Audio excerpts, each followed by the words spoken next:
Good morning. Ito tayo. Karating ko lang rito. Ayan. Lagyan ko na ng ng chicken manure. Ayan, no. Hahaluin pa natin yan isang beses. And ready na natin for planting. Ayan. Dito tayo.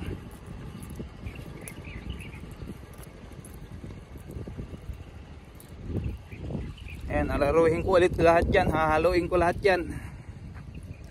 Ayan, o, chicken manure. Tayo ng manok.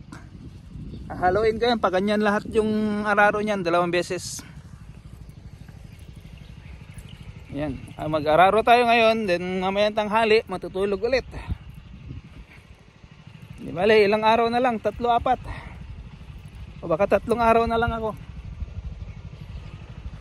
Kasi baka 7 alis na kami.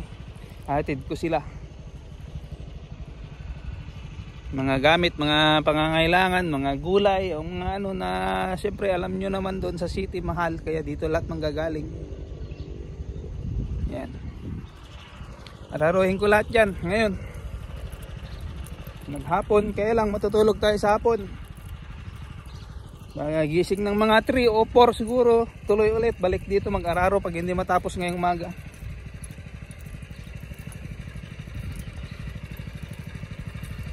Ready na natin for planting yan.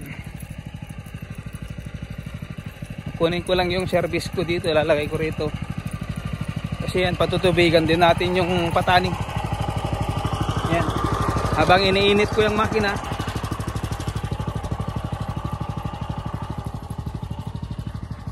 ito yung marami nating binhi.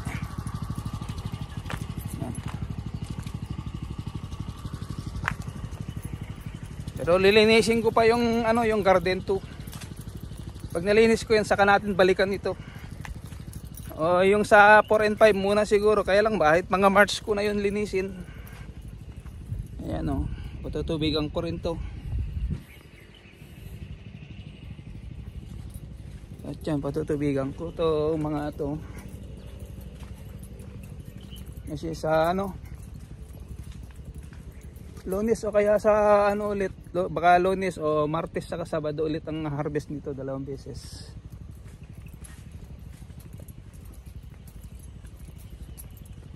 Ayan. Kasi Huwebes o Biyernes nandun sila, hatid ko sila din, uuwi ako yung mag-harvest. Yan, marami pang mapipitas. Kasi pinili lang ni Mrs. yung malalaki. Yan. Ito yung punla natin nakatago ulit. Ayan, kasi magpapatubig tayo doon, matutuluan. Pero ayan, oh, ready for planting na yan. Ayan na siya, kalalaki. Diba? At may strawberry tayo dyan, binigay ng kaibigan. Hanggang sa muli po. Bye bye na, at tayo ay mag-araro na doon. Thank you so much everyone. Bye bye.